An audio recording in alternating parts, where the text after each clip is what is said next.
शेरवंश आप सभी को, उम्मीद करता हूँ आप सारे मज़े में होंगे, खुश होंगे और श्री जी की परम कृपा आप सबके ऊपर बरस रही होगी। दोस्तों, आपको पता ही होगा, जो रेगुलर व्यूवर्स हैं हमारे स्पिरिचुअल भारद्वाज यूट्यूब चैनल के, उन्हें पता होगा कि कुछ समय पहले मैंने 1-2 वीडियोस बनाई थी जिसमें मैंने बताया था कि अगर आप लड़के हैं, पुरुष हैं, परम पूज्य श्री सद्गुरु भगवान से दीक्षित हैं या दीक्षा की नियमावली पर चल रहे हैं और वृंदावन आकर अगर आप भजन साधन आपका मकसद है, आप प्रियालाल के दर्शन करना चाहते हैं, राधा लाल जी के, बांके बिहारी जी के, परम पूज्य श्री सद्गुरुदेव भगवान के, और प्रपंच वाली आपकी स्थिति नहीं है, तो आप एक हरिवंशी बाबा हैं जिनका मैंने आपको एक एड्रेस भी दिया था, उनका मोबाइल नंबर भी दिया था, आपको ये भी बताया था कि आप वहाँ जाकर रह सकते हैं बहुत ही रीज़नेबल प्राइस में, आपके पॉकेट के ऊपर कोई जोर नहीं पड़ेगा, क्योंकि होटल्स और गेस्ट हाउस नॉर्मली महंगे ही होते हैं।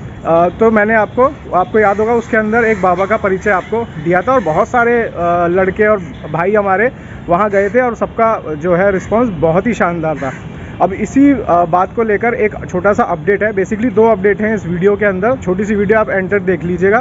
तो पहले मैं उन लोगों को बता दूं जो पहली बार इस वीडियो को देख रहे हैं, जिनको अभी इस बारे में पता नहीं है कि कौन है बाबा और क्या है, पहले मैं उनको बता दूं कि एक हरिवंशी बाबा हैं जो गुरुदेव भगवान से दीक्षित हैं, वृंदावन में धामवास करते हैं, अकेले एक कुटिया में रहते हैं, यानी एक कमरे में रहते हैं, तो ताकि उनकी लिए श्री जी की सेवा करना आसान हो जाए, क्योंकि उनकी आय का कोई दूसरा साधन नहीं है। इसलिए मेरे मन में श्री जी ने एक बार प्रेरणा करी थी कि मैं एक वीडियो बना दूं उनके लिए, कि कोई भी धाम आकर अगर उनके साथ रहना चाहे तो वहाँ बैठकर प्रसाद पा सकता है, भोजन पा सकता है, उनके साथ रह सकता है, और उसके बाद अपने घर जाने के वक्त जो उनका मन करे वो श्री जी के चरणों में अर्पण कर सकता है। अर्थ बस इतना सा है। बाबा अपने मुँह से कभी ना कुछ मांगते थे, ना अभी भी मांगते हैं। तो ये छोटा सा मेरा एक भाव था।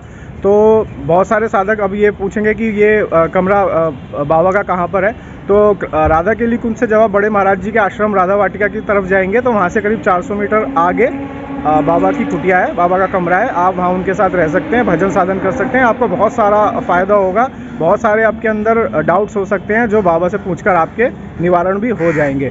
अब इस वीडियो को बनाने का आज का क्या मकसद है, वो ये है कि 2 अपडेट है। पहला तो बाबा का मोबाइल नंबर अब चेंज हो गया है, तो ये रहा स्क्रीन पर मोबाइल नंबर, आप इस मोबाइल नंबर पर उनसे कांटेक्ट कर सकते हैं। जब भी आप धाम आए 3-4 दिन पहले बता दीजिएगा, और सिर्फ वही लोग आए जो आश्रम में यानी दीक्षा में नियम ले चुके हैं दीक्षा का, या परम पूज्य श्री सद्गुरु भगवान से दीक्षित हो चुके हैं। व्हाट्सएप के थ्रू ही आप उनसे कांटेक्ट करें, जैसा भी है आप उनसे व्यवहार कर लीजिएगा। दूसरा अपडेट आपको बता दूं वो ये कि बहुत सारे भाई लोग आए, हालांकि मैं किसी की आलोचना नहीं कर रहा हूं, लेकिन वो इतनी भी सेवा नहीं करके जा सके कि थोड़ा सा उन्हें नुकसान से बचा सकें। इवन उनकी सेवा भी करी बाबा ने और आखिर में उनको ही नुकसान हो गया। तो अब इतना समझ लीजिए, जो आप अगर भोजन पाते हैं, प्योर सात्विक भोजन पाते हैं बाबा की कुटिया में, तो 60 रुपये प्रति प्लेट के हिसाब से आपको पैसे देने होंगे। अगर कुछ पनीर वगैरह या कुछ स्पेशल बनता है किसी दिन तो 70 रुपये वो प्लेट होगी। रहने रुकने का आपसे कोई स्पेशल डिफाइन नहीं किया गया है कि कितने आपको चढ़ावा चढ़ाना है, वो आपके ऊपर श्रद्धा की बात है। रहने के लिए बाबा आपसे कभी कुछ नहीं मांगेंगे, जो आपका भाव हो चलते हुए आप श्री जी के चरणों में अर्पण कर जाइएगा। बस इतना याद रखिएगा कि बाबा विरक्त भाव में रहते हैं, उनकी आय का कोई साधन नहीं है। आप ही के भाई बहन जो श्री जी के चरणों में सेवा कर जाते हैं, उन्हीं से उनकी श्री जी के लिए भोग की व्यवस्था होती है, उनके लिए और जो सुविधाएं हैं उसकी व्यवस्था होती है। बस इतना आपको याद रखना है। तो ये मैंने आपको मोबाइल नंबर भी यहाँ दे दिया है, जो बेसिक बात थी वो भी आपको बता दी है। उम्मीद करता हूँ आप लोग जाएंगे तो बड़ा अच्छा रहेगा उनके साथ। और एक और अपडेट मैं आपको बता दूँ जो मुझे अभी याद आया वीडियो बनाते वक्त ही, कि अब से जो भी भाई लोग जाएंगे सिर्फ वही जाएंगे बाबा की कुटिया में जो आश्रम में दीक्षित हैं या दीक्षा के नियमों पर चल रहे हैं। उसके लिए आपको अपनी दीक्षा का टोकन या दीक्षा का कार्ड व्हाट्सअप करना होगा बाबा को, और अपना लेटेस्ट आधार कार्ड भी बाबा को व्हाट्सअप करना होगा।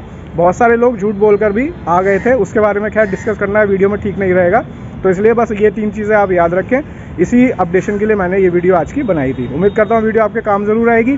अपना ख्याल रखिएगा, मुस्कुराते रहिएगा। जल्दी मिलूंगा आपसे। और अगर आप मुझे इंस्टाग्राम पर ज्वाइन करना चाहते हैं तो ये रहा वहाँ का QR कोड, आप यहाँ मुझे ज्वाइन कर सकते हैं, और चैनल सब्सक्राइब जरूर कर लीजिएगा ताकि ऐसे ही अपडेट वीडियोस आपके पास आती रहे। अपना ख्याल रखिए, मुस्कुराते रहिए, शेयर करिए।